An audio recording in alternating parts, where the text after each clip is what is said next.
Live. We are live. According to that, we've been live for 20 hello, seconds. everyone. I think Welcome. that's I know. Yeah. Hello and welcome, everyone. Brian here, and of course, I'm joined with my co-host, Daniel Payton, author Daniel Payton. quite. And of course, it's Friday. It's not our usual day. Normally, we're live on Thursdays, but we've been busy. So, you especially. Oh yes, I'm barely home and I'm running off again. I just got back from Dragon Con, which was a long and arduous experience, and I got home in time to get a whole bunch of work done for Heroes Rising, and then I'm off next week for Salt Lake for Fan X in Salt Lake, and that one's going to be new one for me, very new. In fact, I don't think I've ever been in Utah in my entire life, so this is going to be a lot of new for me. And then after that, and how did Comic-Con go? How did Dragon Con go for you? Oh, it was a long and interesting week. Dragon Con is 2 days longer than your average Comic Con, so there's a lot more going on. But to say that standard Comic Con, I do Motor City Comic Con, which is a pretty hefty one. It's a big one. It's one of the top 10 in the nation, and they'll get 30,000 attendees. On their slowest day at Dragon Con, they had 94,000 attendees. They were going to 125 to 130,000 on their normal days. It's massive. It takes out the entire downtown of Atlanta. They use 6 buildings of the biggest buildings there. Big hotels, big business buildings are just all Dragon Con for 5 days. And longer because people come and go before and after. And so it's massive. I mean, this is a big, big city, and they're shutting down their downtown in the middle of summer for Comic-Con. It's that big. But for me, I got there about 2 days ahead of time and decided I was going in, I was going to help set up our book place. I was working with Bard's Tower, which is we've talked to Alexi Vandenberg on here before. It's his business. He does this traveling bookstore that goes to Comic Cons and brings in a lot of celebrity authors. And then he has smaller authors like myself who comes and are part of this. And so I went in there to help set up that. We had 20 authors involved with Bard's Tower. Normally it's like 6. And we've got, Claudia Gray, we've got Jody Lynn Nye, we've got Kevin James Anderson, John Jackson Miller, Steve Jackson. We've got a lot of names in here that are well known in the industry for Star Wars and Star Trek, for Dune, for Munchkin, for I sat next to Wendy and Richard Penny for most of the weekend, and they created ElfQuest, and it's been running for 40 years. And I got to sit and work with them. So that's this kind of booth. So I get there, I'm working on it, and that first day it's just Alexi, myself, and Ollie, who's one of our helpers. And Alexi and I go to help get one of these authors into their hotel room because we set up them coming in their hotel. And we get over there and we have some coffee with him. It's Carlos Ferro. He is actually a voice actor. He's worked on like Baymax on Disney Plus. He's been on Star Trek: The Next Generation.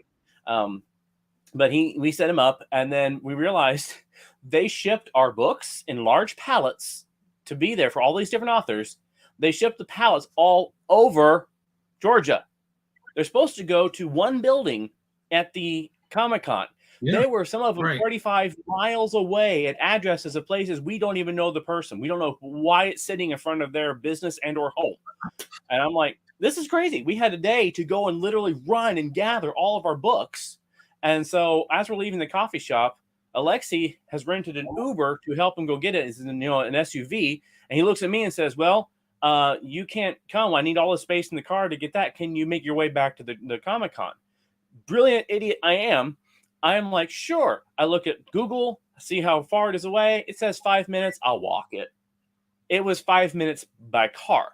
I walked for an hour and a half across downtown Atlanta to get to this place in August heat of Atlanta, Georgia. I walked 28 kilometers in 3 days, running, setting up, going places all over this. It was insane. And then to top it off, As we're getting ready to finish setting up, we're still missing one pallet. And Alexi is just losing it. And he's calling the company going, where the heck is it? Why isn't it here? And I'm looking because we set all the books out. And I'm like, Alexi, where are my books? They're on that pallet. And we finally find out from the company that pallet was in North Carolina still. It never even got on the shipping list to get to Atlanta. And so they're telling Alexi, well, I'm sorry, I guess you're not going to get it. Alexi made it clear, we're going to get it. And lo and behold, they got it to us midnight of the day we were supposed to start. So early the next morning, we're running in there, ripping boxes open, setting up books, getting it all ready. Oh, setup was insane. Once we got it set up, it was like, okay, now we're here, we're signing books, we're doing good. But the setup just about killed me. Right. So, but DragonCon itself was a blast. I mean, it's a lot of walking. As I said, 28 kilometers in 3 days of just, that's how my phone measured it, of just walking around, walking across buildings and places. I mean, it's just so full. I had a blast. I got to see a lot of great costumes. If you saw, I posted pictures. Lots of great costumes, lots of great people. I sold a lot of books. I signed a ton of books. And I said, for me, little old me sitting over here enjoying I'm sitting next to Kevin James Anderson. For those who don't know, he helped Brian Herbert finish the Dune series when Frank Herbert passed away. So this guy is now one of the key authors of the entire Dune franchise. And then next to him is John Jackson Miller. We've interviewed him before. He's a Star Wars and Star Trek author who is currently working on fiction for the current storylines of both Star Trek and the Star Wars universe. Kenobi, which is the new Disney Plus series, is based on his book, Kenobi, which was published 9 years ago. He's next to me. And then on my other side, I said the Pennies, which are ElfQuest, which in the fiction world has been around 40 years, massive, long-running series. And I have Steve Jackson, who created the Munchkin game, the GURPS role-playing game, big name right there. I'm sitting with all these people, and I feel like I'm like this big. Like these are to me the giants of the industry right next to me. I'm like, hi, you don't know me. But I got to know them, which was so much fun. Sitting down, getting to know them, and then after on Saturday night, we got invited to the penthouse of one of the big authors there, who invited a lot of the authors and publishers and producers to have dinner, and which was really kind of fun because this guy is not from the South. And he always does this every DragonCon because he and his wife discovered a little barbecue joint there in Atlanta that's like a hole-in-the-wall barbecue joint, which are the best in the South. That's where you're going to find the best barbecue. And they love it. So they always order a ton of barbecue, bring all of these authors together, and we have a little party. And so I got to sit and I got to talk with the creators of Babylon 5. I've got to meet several, a movie producer. Just having fun talking about classic television and books. I mean, it felt surreal. I was so out of yet in my element. I was stepping into a whole different world. So it was a lot of fun. It was when I got home, I felt like I had got home from a war. It took me several days to recover from that. So, and then I'm glad I recovered because I'm off again. So that's a little bit about DragonCon. So much happened there. It would be hard to go through it all without taking up the entire show. But it was one of my favorite experiences. I sat next to Steve Jackson, which I don't know if you know the game Munchkin. It's a takeoff of role playing games. It's it's a board game, but it's a takeoff role playing games. But it's been around for quite a while, and there's many different iterations of it. And I told him that at one point I did a talk about book covers, about indie book covers, and artistically what you should do, what you shouldn't do. That's a big, me, that's a big thing with me. And he looked at me and he has a new game out that he and DC Comics did, the Munchkin Batman crossover. And it's brand new. We were debuting it there at DragonCon. And he handed me the box and said, well, why don't you give me a cover review of the artwork on the front of this box? And I was like, oh, so I get to analyze DC art and tell you whether or not it's good. And I actually did pick out a number of things that I did not feel was good for the cover. And he looked at me and said, yeah, you found stuff that they never even saw, and it would make it better. and it made me feel like I actually knew what I was doing. There you go. Yeah, that was absolutely. a fun little aside, because he was very genuine. We actually talked about taking Dragon Wand and doing a Munchkin crossover out of Dragon Wand. So I thought that would be an interesting little thing to do. So, anyways, that's what I've done. I think since we last talked was all that, because I said Dragon Con takes up your life. Once you go into that one, that's like 2 weeks of that's all you got to focus on, because so much has to be done in the travel. Heck, just getting to and from Atlanta is a chore.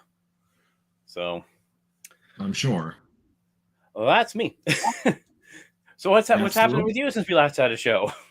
Oh, not much with me. Just been recuperating, working, writing, narrating. That's become second nature now. I got 2 books going at the same time. I'm writing 2 books at the same time, which is a challenge because I'm writing them different. One, I'm writing and narrating it as if, I'm talking as that person. What do you call that? That's first person. Yeah. And then the other one is written as it's a book, because it technically wasn't supposed to be read. But I turned it into a podcast anyways, along with my other ones. So I've been doing that. I'm almost wrapping them up, and then I have to start new books for the new series and stuff. So yeah, I've been busy coming up with things in my head, characters, doing crossovers. Mm-hmm. I've learned to do that because it's easier to fill in when you need a character and you can't come up with on the fly. But ones you've written in another series work somehow. So people are getting a kick out of that. So people love listening to my stuff. I hear about it all the time. So it kind of keeps me going.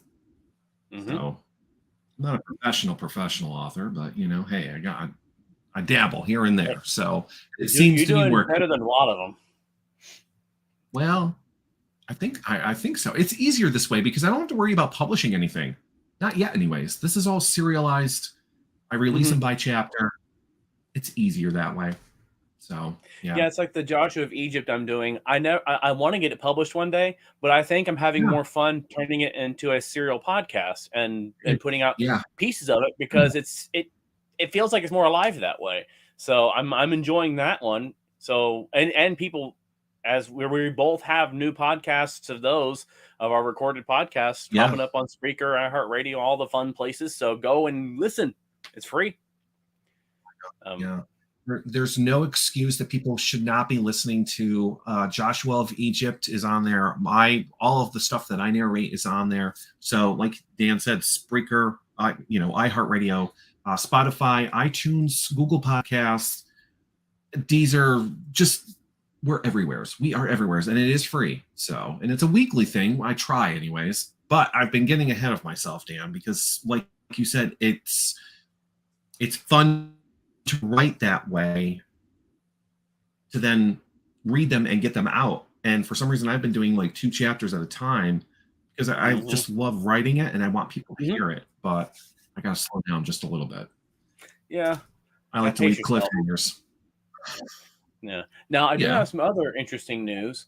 First of all, I have I received back my owl-headed wand, the second round of edits from the publisher.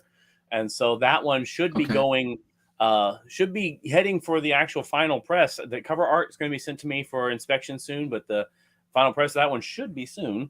And I have another book that I have worked on. I talked about it. This is my National Novel Writing Month book from last year. And I didn't tell people what the book was at the time. I kept kind of tight-lipped on that because the book is The Crystal Needle, which is actually my first published book after the whole horrible Publish America debacle. It was a self-published book I did 12 years ago. And since then, I feel my writing technique, my ability, and all that has improved significantly. And so I decided, I took it out of publication a few years ago, the original. I took it off of the self-published because I looked at it and realized it definitely had a strong amateur tone to it, because it was. Well, I've gone back and using that as a template, rewritten the book from scratch. And I finished my run through of my personal edit of it to begin with, which I always do. And I always recommend, if you write, make sure you review yours first and then find good editors. That's where I went next. And there's a website I use called Readsy that has people who freelance editing on there, but these people are high credentialed. They work for, the big five publishing or other notable publishing industry, and they have worked with, some of these I have submitted this to have worked with some of the biggest names in fantasy, young adult fantasy, because that's what this is. And I got messages back from them, offers to edit the book from these people, and they reviewed or looked over the part of the manuscript and my description all, and they came back saying, this is something I really want to work on. This is a good, fresh, new idea. We would like to see this published by one of their publishers. So I went from a book that I wasn't, to be honest, wasn't too proud of. Uh-oh, where'd he go? Dan just left me. Uh-oh. I hope he comes back on. Oh, there he is. I don't know what happened. I don't know. I think my old computer HTML one is finally on its last chip. So I'm still here. Am I still here? Gotcha. Yeah. Okay. On my end, you're kind of there you are. Yes. Okay. Anyways, that's all right. My computer got tired of me talking Michael, about myself. That's what it is. Anyways, I'm looking to finish the edit on that book. I could have talked to him in the meantime, but anyways, yeah. Well, that's good news. Well, I'd like to see it come out. What is happening? Yes, I want to see the book. I want to see the Crystal Needle return. I wouldn't mind seeing it with an actual publisher, not just self-published. But it definitely is. I love the book. Mm-hmm. It's one of my. It is very, very original. I worked really hard on making this story original. It is not tone or a copy and paste of other tropes in fantasy. I tried very hard with it. So I think it has potential. But that's enough about me. As I was mentioning, I have a lot of events coming up very soon. Here, I'm going to be in Motor City Comic Con again. They have a fall venue. But before that, I believe I'm going to be in Toledo, where we're doing an author's fair in Toledo. And the guy who got me involved with this is our guest today. So I'm going to bring him on. And this is Mike Timmins, author and organizer. Hello. How you guys doing? Doing great. Glad to have you on here. Good. So, as I said, this Thanks is for inviting me. Why don't you go ahead and introduce yourself and what you do? Well, I am. My name is Michael Timmins. I am a fantasy author. I have two series: the Lycan War Saga and the Shards of the Coven series. And I organize a author fair here in Toledo, Ohio, called the Writer's Block Author Fair. And we got I think this year we have 38 authors, local and regional authors that will be joining us from all different types of genres, from fantasy, mystery, romance, self-help, poetry, children's books. So it's a whole slew, and we do it at Franklin Park Mall, which is like the big mall in Toledo. So we got all the mall traffic's already there, and hopefully get a lot more people come in. And this is our 4th year doing it, so I'm pretty excited about it. Yeah, I think this will be my 3rd year being involved with it. Mm-hmm. And and this year, I recommend anybody check it out this year, especially. There's been a lot of improvements and changes to it to bring it up and taking a step up in the game, which is great, which is always fun to do. This year we're going to have some author reads and perhaps some panels, although there's some, I don't know, some confusion on that. I offered up, people do panels and I told them, like, okay, we're going to do your panel. And they're like, wait, I didn't think I was hosting the panel. I'm like, you came up with the idea. Who's going to host it? So they're like, I'm like, okay, so now I gotta find out whether or not, people actually want to host the panel idea that they came up with. And maybe we might drop panels and just go to book reads. I don't know. We'll see how it works. I'm not sure how well. I mean, obviously the panels I'm trying to shoot for, the the audience that's going to be there looking at books and perhaps potential authors or people who are interested in writing and that type of thing that will be there at the event as to participate in the panels, not so much as the authors that are actually, working at the event. So I'm not sure how many of those people would actually be there. This is our first year doing that. So I'm not sure.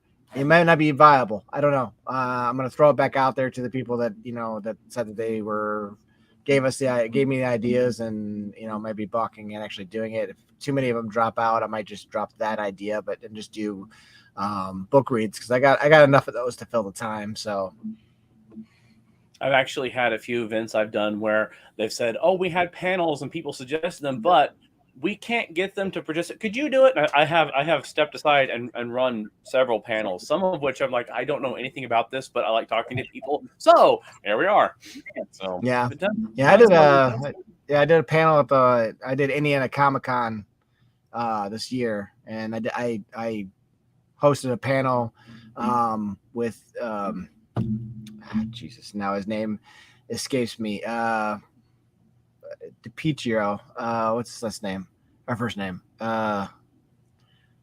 He does Bard's Table too. I can't think of his first name at the moment, but we did a panel of it was pansters versus outliners.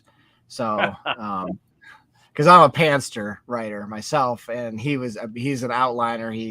He does everything with outlines, and I'm like, that would totally suck the joy out of writing for me. So, I just like to sit down and tap away at the keyboard and hope something good comes out.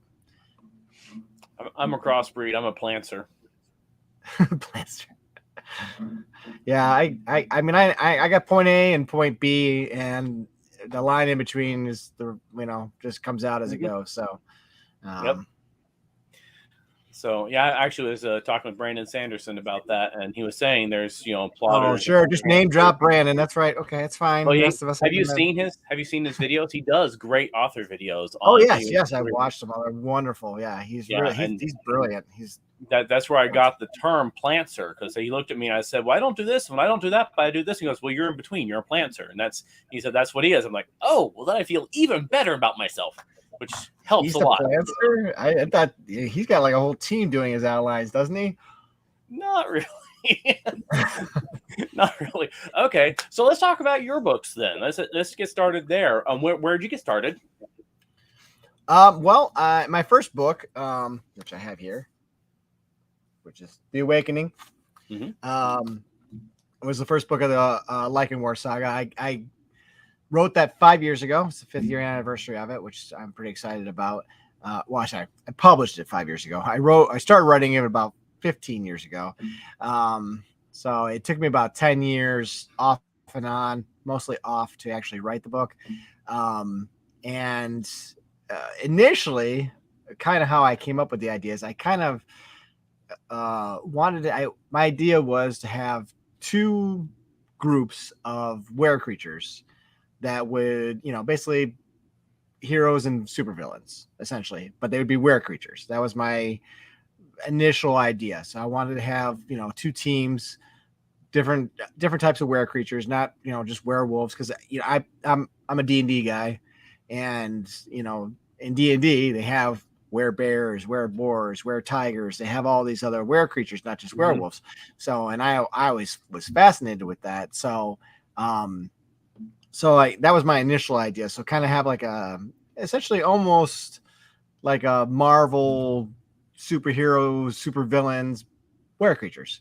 And that kind of grew from that, because going back to my D&D, one of my main characters, we did an evil campaign where we were all evil, which was, by the way, if anybody plays D&D, lots of fun to do, because then you can just wreak havoc and not worry about the consequences. But I played a druid, and normally druids are neutral in D&D. At least they were in 3.5. I don't know what they are in 5th edition. I haven't played in so long. But the whole idea was this druid believed that civilization should be destroyed, that nature should be, take over again. That was his whole premise. That's what he wanted to do. He wanted to just wipe out cities, essentially. So I then proceeded to kind of join those two ideas and have these two druidesses. I turn into a female. So these two druidesses go to war because one believed that civilization and nature could coexist. The other one believed that civilization should be destroyed. And they created were creatures to fight that war. And then because of a particular spell, they basically reawoken in our time. And the ancestors of the original were creatures, because they still carry it in their bloodstream, start to shift into these creatures. And so hence, and then their powers awaken. And so it kind of like the first book, The Awakening, and I split it into two books, part 1 and part 2. It's basically about these individuals who suddenly are shifting into these monsters. They have no idea what's going on. And you get good side and the bad side. I do both sides. So you get, the good side, they turn into monsters and they deal with the fact that they're monsters by helping people. On the bad side, turn into monsters and they rip people to shred and eat them. So, it's, they're monsters. So that's what they do. So, I came up with that idea, and then I wrote the second one for that, which is The Gathering, which I released 2, maybe 3 years ago. And then I'm just gonna be starting writing the third book, The Final War, sometime in the next couple months. I'm currently trying to get new covers designed for the whole series, because like I said, I split the first book into part 1, part 2, and I've found that even though on Amazon it shows, The Awakening part 1, Awakening part 2, and The Gathering in order, people were buying Awakening part 1 and then they were buying The Gathering and they weren't buying part 2. So I'm like, I'm losing people, because they're going to be like, what the heck does this author do? All these people are, who are these people? I don't know who they are. So I'm going to combine them. And so I need to do new cover because of that. And so I figured I might as well just redo the whole thing. So I'm currently running a Kickstarter campaign to try to pay for that, because cover art is not cheap for, those of us who don't actually have nice publishers who pay for that stuff. So, so I'm kind of doing that right now. And then that's the Lycan War Saga. And then I decided I've always been, more of a classical fantasy reader. Mm-hmm. And so when I wrote the Lycan War Saga, which is contemporary fantasy because it's set in our time and, in our world, it was a kind of a different step for me, because it would kind of stepped away from the genre I was more comfortable with. So I decided to write the Shards of the Coven series, which, this is the first book, Prelude to the Shards. And I just finished the second book, which will be available July 28th, which is Starfall. So pretty excited about that. I just July 28th. Sorry, did I say that? September 28th. Okay, I thought to say you got a ways to go there, dude.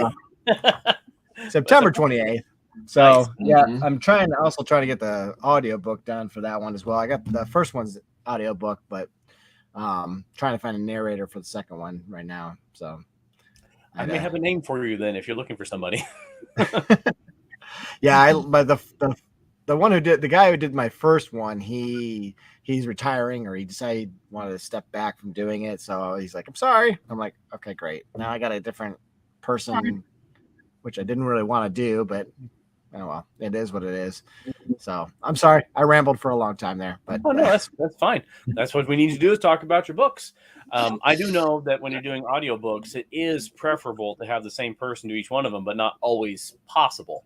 I know that one of my publishers doing my Dragon One series, they contracted the person and said, this is going to be all of them you're doing. So contractually, they're supposed to do the finish of the series, right? But for me, I have one self-published book, and I have a friend who is wanting to get into that kind of work, and so he did the Winter Wizard Chronicles. He's been on here before. He did that one. He's pretty good. So that's why I say I recommend. I love working with the people who are just starting, the freelancers on, because for one thing, I do freelance work as well. And these people, that's where they start. I mean, everybody I know who's an editor or a narrator, you'll say, "Oh, what'd you begin with?" "Oh, well, I was freelancing." Well, guess what? That's how they start. Yep. Yeah. And you can find some really good work that way too. Yeah. So those both sound really interesting. I like the Lycan War sounds like a very interesting mixture of superhero and fantasy, which is something I've always been fascinated with trying it myself. Was trying to blend the two in a non typical way. You know? Yeah, it was like I said. I mean, I had a big. I definitely strayed away from my initial vision of it. You know, but I'm happy with the story that I'm telling. Like I said, I'm one of those type of people. I enjoy reading graphic violence, you know, so I enjoy writing graphic violence. So it's having these monsters essentially, you know, go toe to toe, and or you know, especially like in the second book where, you know, now they know who they are, they know they're part of this war that's going to happen. You know, they're starting to create more were creatures, you know, and you know, now they're starting to run into each other more, but also, you know, our government's like, what the heck? There's monsters, you know, and so they're like, you know, now they're dealing with police and the military, and so, you know, and they're just, you know, like I said, the bad guys, you know, and like I said, each basically the awakening is kind of like origin stories for all these people. So you get them, you know, basically either right when they first shift, or you know, before they shift, or some, you know, a little bit after they've shifted. Some of them, you know, they have knowledge of it because it's been passed down, you know, through generation, and so they know, you know, they, even though they don't believe, you know, even they keep passing it down, like, yeah, someday you might end up turning into a, you know, were creature, and you know, they tell their kids and they tell their kids, and nobody actually believes it's going to happen until, you know, it does. You know, a lot of them have no idea what you know, anything about it whatsoever. So it's I thought it was very fascinating, and I took I was a massage therapist initially, and so I took 4 years of anatomy. And one thing I really liked was we studied stem cells. And so I was like, I was thinking about, you know, how where creatures could shift. And I'm like, ding, stem cells. What happens if they have a enormous amount of stem cells, and that's what they're able to do. Their stem cells rapidly make muscle. They make hair. You know, stem cells basically become, you know, bone, muscle, whatever they need, and that they just happen to have so much in their flowing through their bloodstreams. That's how they're able to shift. And so it was kind of neat to make a kind of a scientific explanation for it that, you know, kind of, at least in my head, I don't know if it works for everybody else, but it made sense, you know. You know, because I mean, even though there's a magical origin for it, I wanted to also have some sort of explanation as to how it even happens. So I thought it was an interesting change on the idea. Well, that's marvelous. I love that idea, and that is something that authors need to do. Is when you're doing something, especially working in a new genre you're kind of creating, superhero fantasy, you need to add some of that originality to it that makes it totally different. So yeah, definitely, I agree. Yeah, and like I said, it was. I'm really excited to get back to it because it took me a really long time to write the second book to the Shards of the Coven series. Like almost 2.5 years to finish that book. For some reason, I don't know. I just couldn't write. I sat down and I had no inspiration. I had no desire to do anything. And so it took me a really long time to write it. So, I know there's a lot of people that are waiting to read the third and final book for the Lycan War Saga. So I'm really happy to finally get back to it and write it because I miss those characters. You know, you fall in love with them and you enjoy spending time with them. And you know, I really want to finish their stories. because I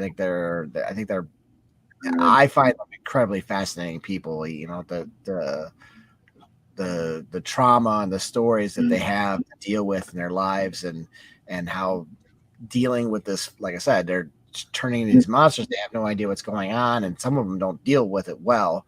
And, you know, so some of them don't want to be in this war. Some of them do. And, you know, there's losses on both sides already, you know, some big ones. And, you know, it really affects the whole idea of going to this war that they, you know, said they're finding themselves part of, that they never thought they would be part of. You know, some of them are, you know, like one of my favorite ones, Shay, she's 13, and, you know, this is not what she wanted to do. You know, she has no desire. Well, she's not particularly a good person, but that's because, you know, she had an abusive stepfather essentially, and so she has a lot of trauma, a lot of anger, a lot of, you know, hate, and so, you know, she's not on the good side, but she's more nuanced, you know, because even though she's not a good person, she has reasons, you know. Some of the other ones, you know, some of the other bad ones, they're just not good people, you know, and they were never good people. So, you know, I really enjoy writing her a lot. So I'm looking back, you know, looking forward to getting back to finishing her story and the others. So. Yeah, I know that feeling when you go back to a series that you worked on ages ago, and you feel like you're meeting up people that you haven't seen in a long time. I did that with Ursula's Starship when I wrote the sequel to that one. And it was like I hadn't planned a sequel for that series, but people asked for it, so I wrote one. And it was like, wow, I feel like, you know, I'm getting back with friends I haven't seen in a while. Yeah, it was really good. Like, and, you know, it's because I'm bouncing back between series. You know, you know, when I finish the third book of that, then I got to go back to the Shards of the Coven series and write the third book for that one. And then my goal is I've introduced a group of thieves, the Shadowhawks, in this book, that I'm going to branch off and write a series with them. So I'm going to write the first book with that one, and then write the fourth and final book. Hopefully it will be the fourth and final book for the Shards of the Coven series. And we'll see whether or not I can finish the story. Cause I had to, I mean, I'm sitting at, this is a big boy, you know, that's a thick boy. And that I didn't get to where I wanted to get to in writing. Like, I had to cut off early, cause I'm like, my goal was, I had a point B I was trying to get to, and I'm like, I'm at 129,000 words. I'm like, I'm not gonna get there, so I'm gonna have to wrap this up at some point and make it a, you know, at least a decent stopping point that, you know, that I can come back to, because, you know, you don't want to just, I want to leave them hanging, but I don't want to, you know, I don't want to just be like, you know, just go off in the distance. I want to, you know, it was something that'll be like, oh, where's the next book, you know? So I had to find a spot for that, and like I said, it wasn't where I wanted it to be, but I didn't want to go any bigger than that, you know. Oh yeah, I know that feeling too. Overriding and having to look at yourself and go, okay, this is young adult fantasy. It's at 120,000 words. Dang it. Yeah. Publishers don't like them that long.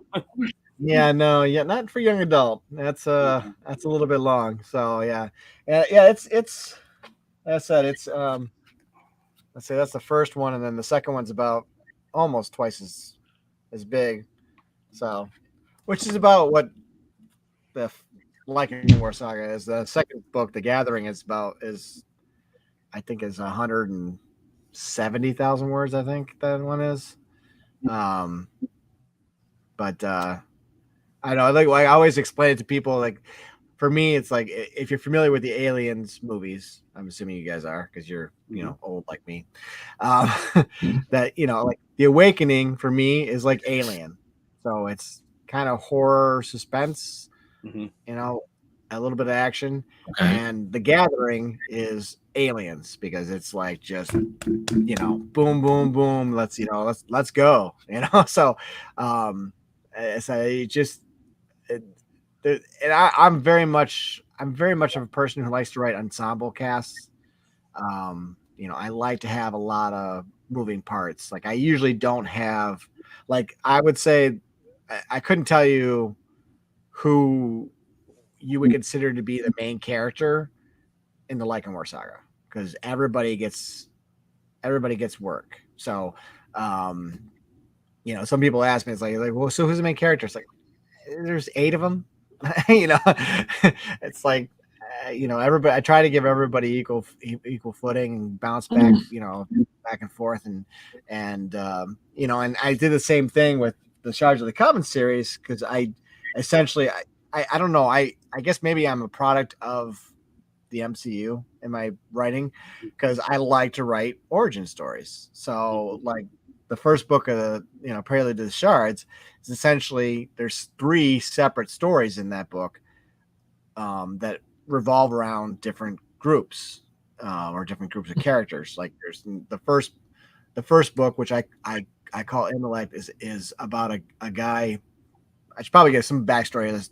It's basically in the world that I created called Izmia, which is ruled by the witches of the Coven, who have aspect magic, and each witch has a certain aspect they have control over, like fire, like the usual fire, earth, air, that type of thing. But there's also like the witch of time, the witch of fauna, the witch of flora, and each of those have that's their aspect. That's called aspect magic that they're in control over.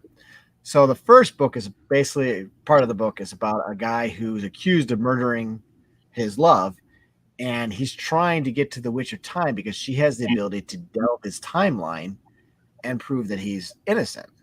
And of course, he's being hunted while he's trying to get to the second story in the book. The Race of the Witch Guard is basically about this island nation. Their sole purpose is to train bodyguards for the witches of the Coven. And so every 3 years they run this treacherous race on their island that, there's all these dangerous creatures, and there's these 3 characters that you follow in that story that are trying to survive this race. And they kind of also stumble upon this dark plot that obviously, plot.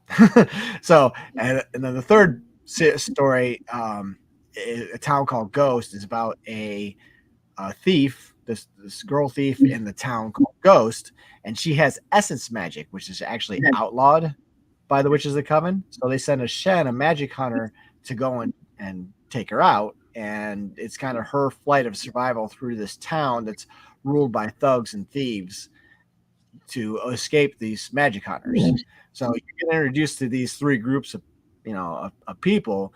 And in the second book, they start to, their plot lines start to intersect.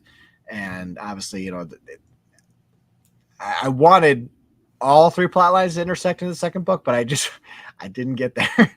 That was part of the problem. I was like, they were supposed to get to intersect, but it took too long.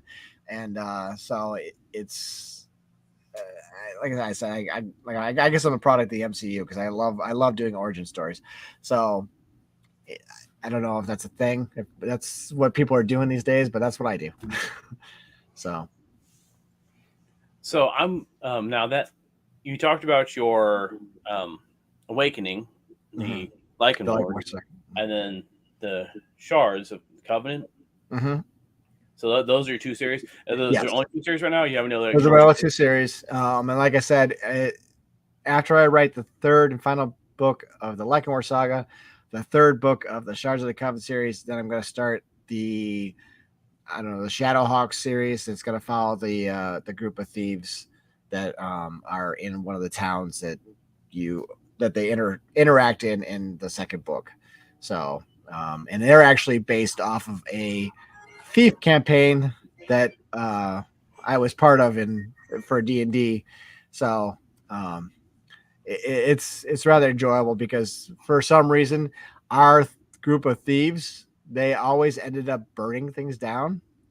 like there was, I don't know how we always ended up setting something on fire at some point during our combats and burning inns down and burning the houses down. We always, so that was one of the themes I wanted to keep with this group, so that they basically always tend to set things on fire accidentally and burn things down. So it's there's a nice little interchange in the second book where they kind of go on about the, like the leader, the one guy tells him like, oh yeah, some of the crew are out there taking care of some encroachments in our territory. He's like, well, I don't hear any bells yet, so nothing's burning down, yet.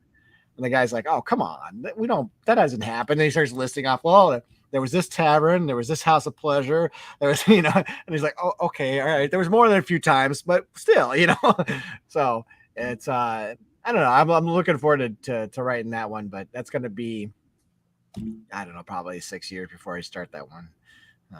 The way I've been writing, so I have a backlog of going to writes backing up on me, so I know that feeling too, and too many other people asking me for stuff for different things. So, but it's hard. It's hard to find time. I mean, I got more than a full-time job and a wife and kids, and it's just, I mean, I get up at 2:00 in the morning to do my job, and so I get back home like 1 or 2 o'clock in the afternoon, and it's like, oh yeah, I'm gonna sit down and write. Just doesn't happen. So I try, but like I said, I don't make as much headway as I'd like to. But like I said, I'm excited about writing the third book. So as soon as I'm trying to get past the actual release of book 2 of Starfall, and also kind of get a little further in my Kickstarter campaign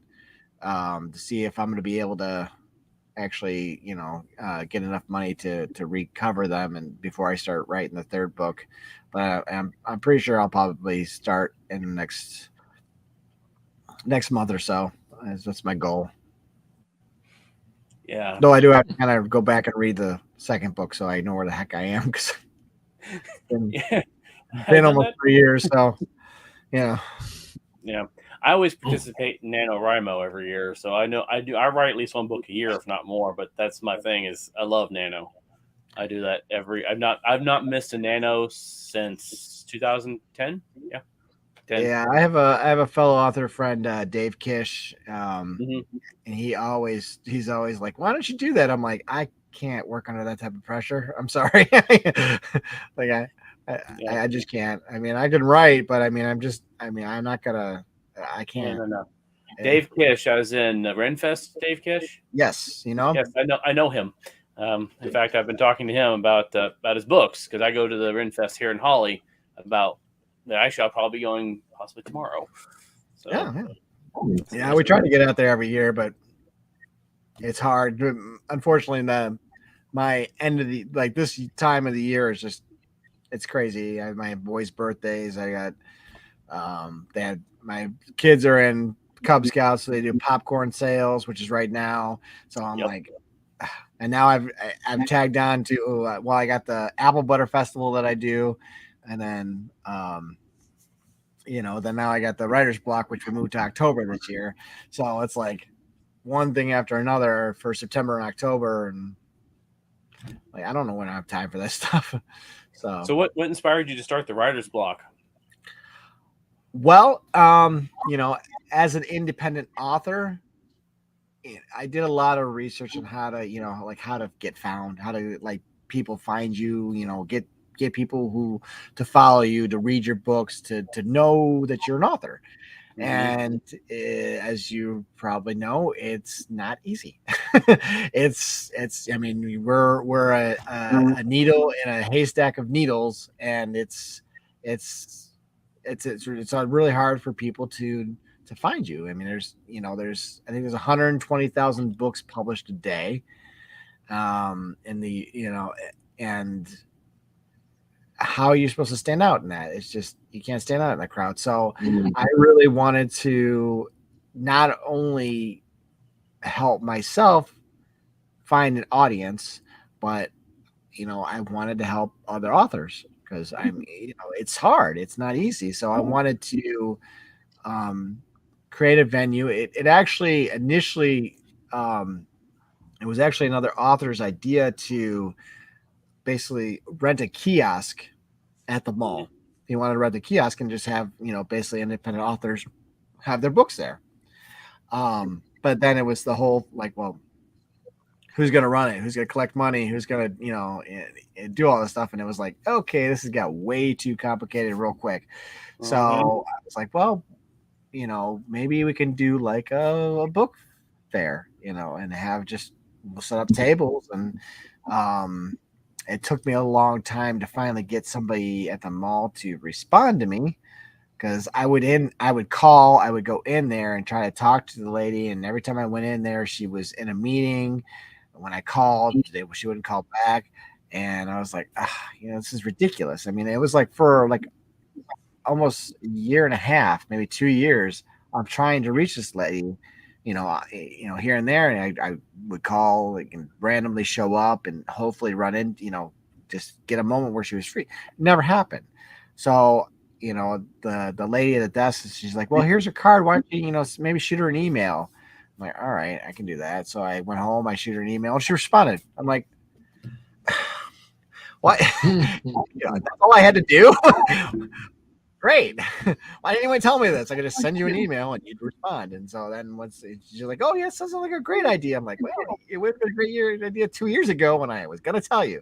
You would just answer your phone or, answer the door. So, but yeah, so it kind of stemmed from that. But basically, I just wanted to give some way for not only me, but my fellow authors to have somewhere that they could get found. And, I was like, the mall is a great place because you already have traffic there, and because a lot of times, in Toledo, even though we have a really great art museum and a great, it's really well known. It's I think it's one of the top 10 art museums in the country, whatever. For some reason we're not very artsy here. I don't know. People don't just go to these things. Or they just I guess because so I always wanted to have people that are going to be there anyway, who are already going to be shopping, and and just be like, hey, we're here. We got books. Come take a look. And I mean, it's been pretty good. Obviously with these things, they're good for some people. They're not good for other people. They're good for those people last year, but not good for them this year. Anybody who does any of these events know that, you could do really well at one venue, and then the next year you could sell 2 books, so it's always hit and miss. There's so many variables that go into whether or not that they'll be successful. But I've had people sell out of their books at the events. I have people who only sold 1 or 2, but did really well the year before, but didn't do, so all in all, I think it's been pretty successful. I'm hoping by moving it to October, that there will be a little less event crowding, because we had it closer to this, Christmas the past few years, and people's minds were on doing other things, and there's lots of stuff going on at the same time. So I'm hoping this might be a little bit better at this time of year. But we'll see. They're coinciding with another event that's going on at the mall where they're going to have other vendors there. Some sort of harvest vendor event, I guess. So there will be a bunch of us basically selling products in the mall, and they're going to be obviously advertising and promoting that event and our event. So there should be a fair amount of traffic this time. So I'm not that there isn't traffic last time. My main goal initially by picking in December was, that's the busiest time for the mall. So there was going to be more people there just in general, but we're kind of trying to lean towards getting more people in by the fact that there's nothing else going on, by promoting it and really kind of hitting it up, and hopefully we'll get some good traffic of people who are actually there for the event and not just there to shop at the mall. So Yeah, I actually last year I participated. I was thinking about that because I've done mall research studies because I worked in malls and found out because a lot of stores and stuff would not put new product or special sales within a certain period of time in Christmas because it was discovered at that time of year people already have set in mind what they're going to buy. They're not shopping, they are just buying.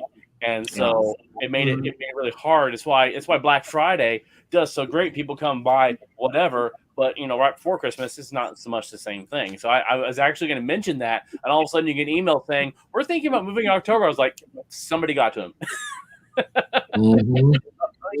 Valerie, where do you get your ideas for your characters from? Well, that's a good question. As I said before, like the main character in like the Lycan War Saga. Well, as I said, there's lots of characters, but the Druidess, who is on one side of the conflict that believes that civilization should be destroyed, was based on a character that I had from my D&D that I played in my D&D. It was a druid that believed that.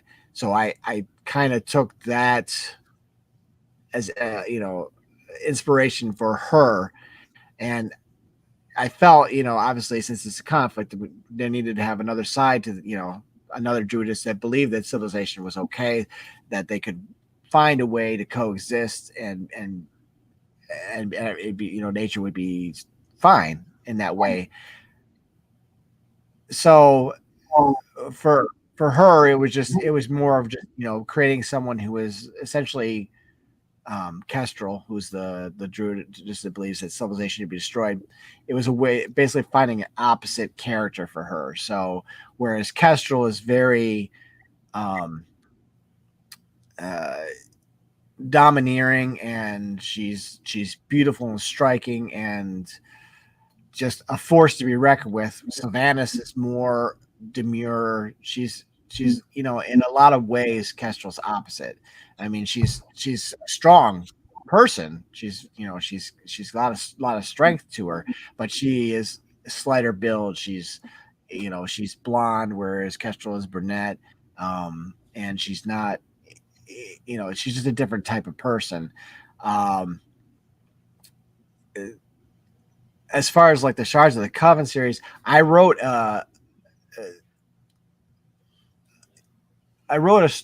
essentially Intellect, which is the first story in Shards of the Coven. I wrote that many years ago as just a standalone novel, or story, I should say, because it certainly wasn't any close to the novel.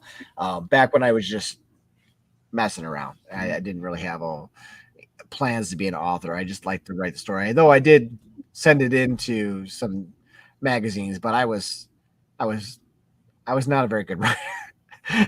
I didn't know how to write at that point. I just I didn't know how to edit. It was not a great story. The idea was good. Yeah. The mechanics were not that great. And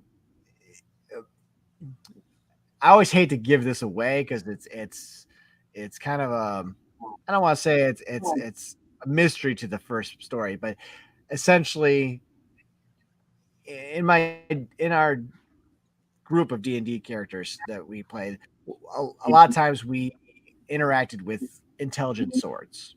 So these are swords that had, they had a personality.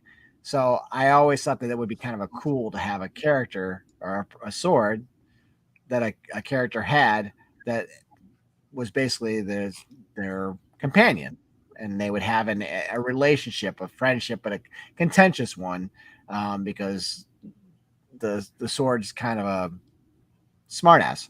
So, and so that was kind of how Quint became. I took him from the original story. I changed it a bit, but there was essentially a magical sword with intelligence in that one. that original story. And I'd like to write. I'm really fond of younger female characters that have strength to them. I kind of gravitate towards writing that. I don't know why.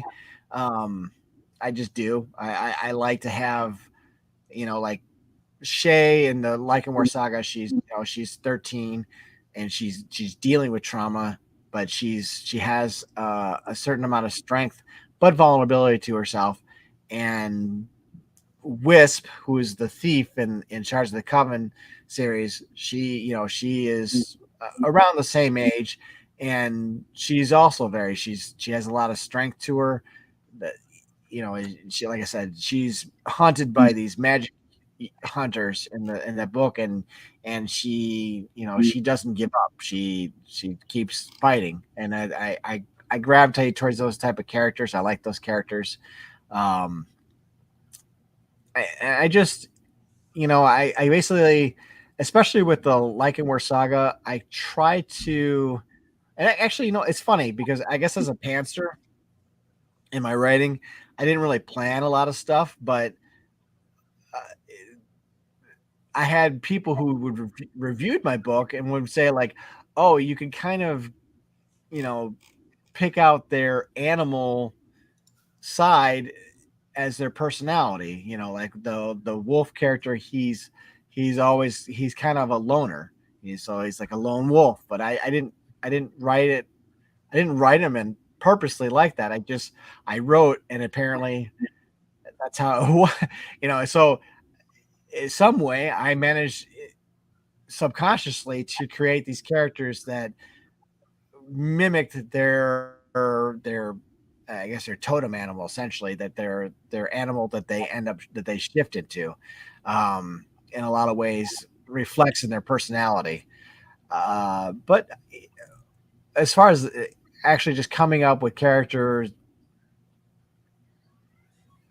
in general, I usually have a need and I build a character to fill that need. So I in the story, I know, it's like, okay, here, this is the type of character I want to put through these events to get to B.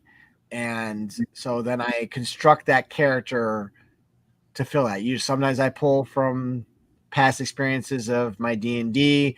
Sometimes it's just a character that I create on the spot, and I just create a personality around what I need, essentially. So I hope that answers your question, Mallory. I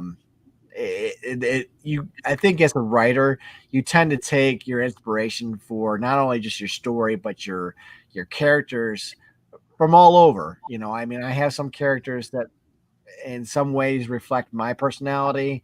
I have characters that reflect people that I've dealt with, with the past. I kind of pull a little bit of personality traits from people that, either inspire me or I didn't like, or, and you just mash them up into a ball and put them down on the paper. So there's never one, at least for me. I can only speak for myself, but I think it's pretty universal for most authors. There's really no one place that you get inspiration for all your characters. You draw from all over. I think the only one thing I try not to do though is I try to stay away from, because I've read fantasy my whole life essentially, and I try to stay away from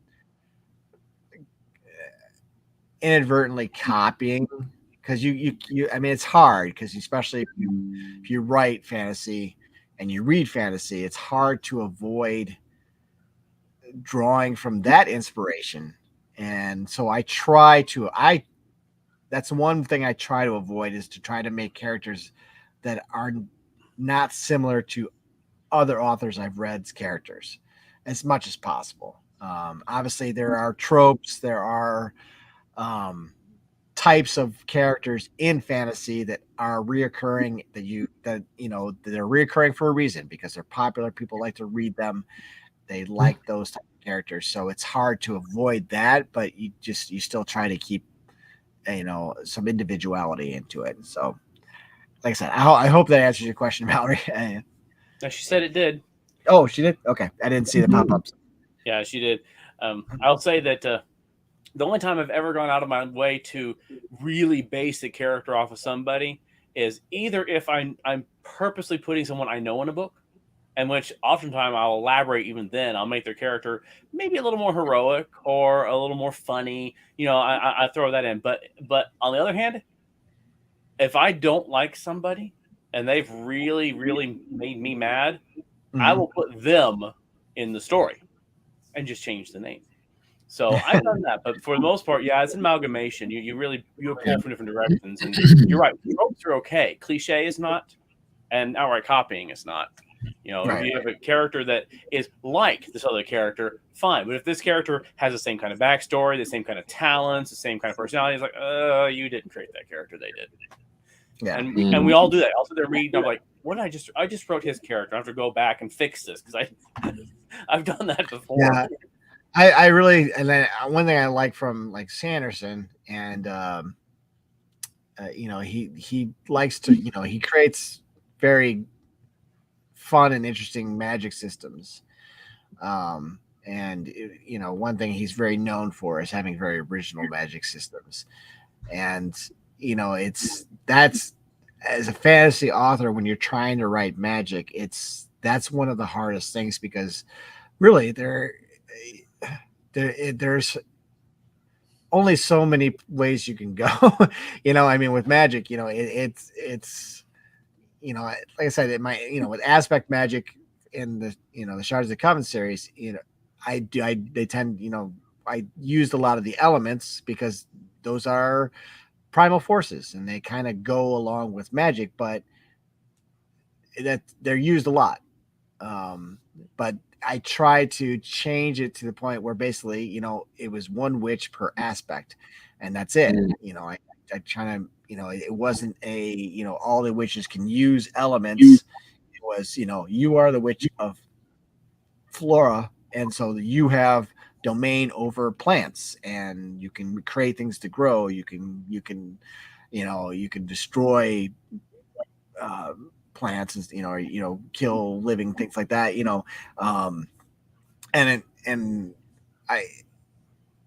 But there's also essence magic, which is essentially a person uses their inner strength or inner essence to create things, make things happen. It's like a force. They use it as a force, so it's something that they can lash out with.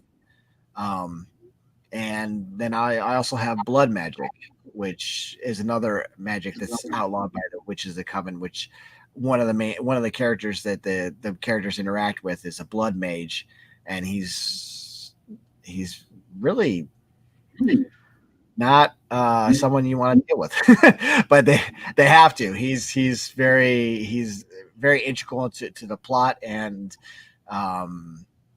it's I really like, there's an interaction between him and Wisp, who's the young thief, she's very sarcastic, and so she has the interaction where she meets this guy, and and he's very intimidating and scary, and but she's very flippant with him, and it's just a fun.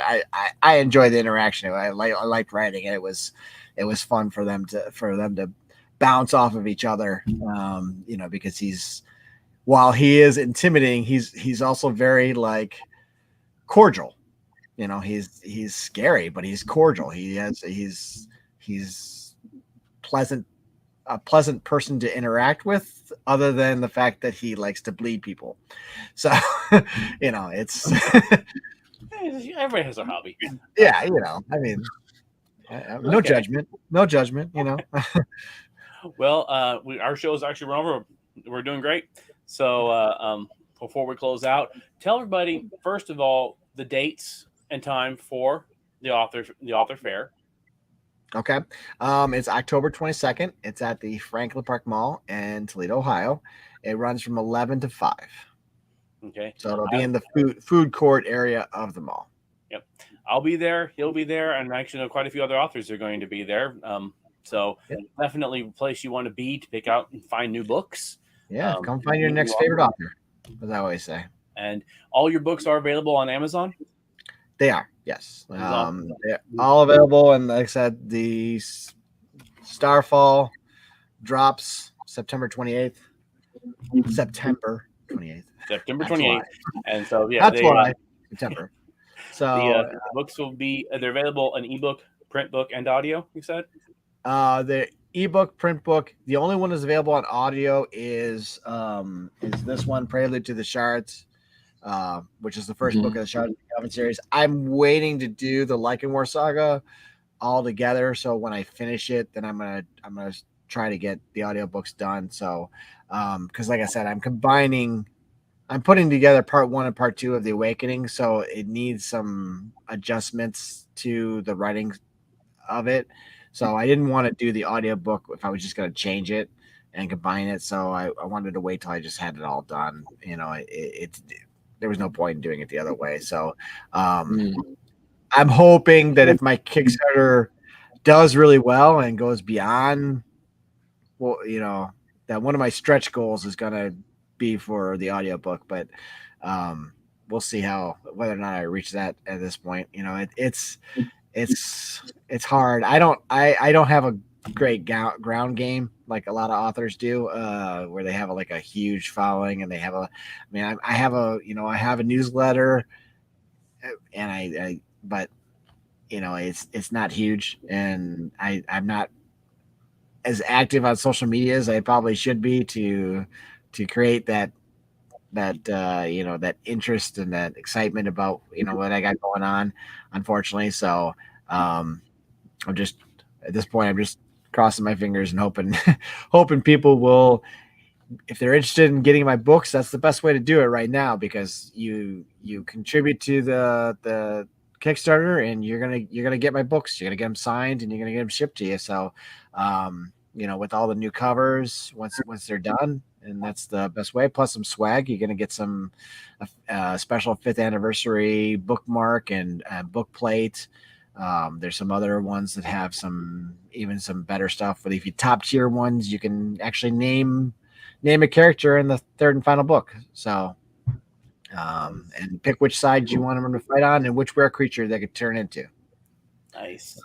Yeah. So check out his Kickstarter. Check out the books. We'll definitely have links to that on our page for your website, your books, and check us out at the Author Fair in Toledo on the 22nd of October.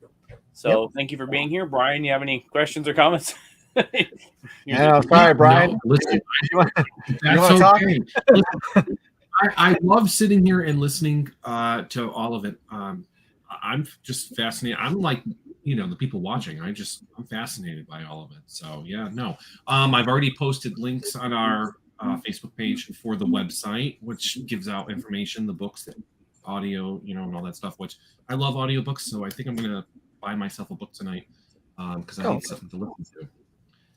Awesome. Well, I appreciate that. Thank you. And I'd be glad to come back anytime. I love talking about fantasy writing and fantasy books. So, I mean, I'm game whenever you have a guest drop out, you know, like hook me up.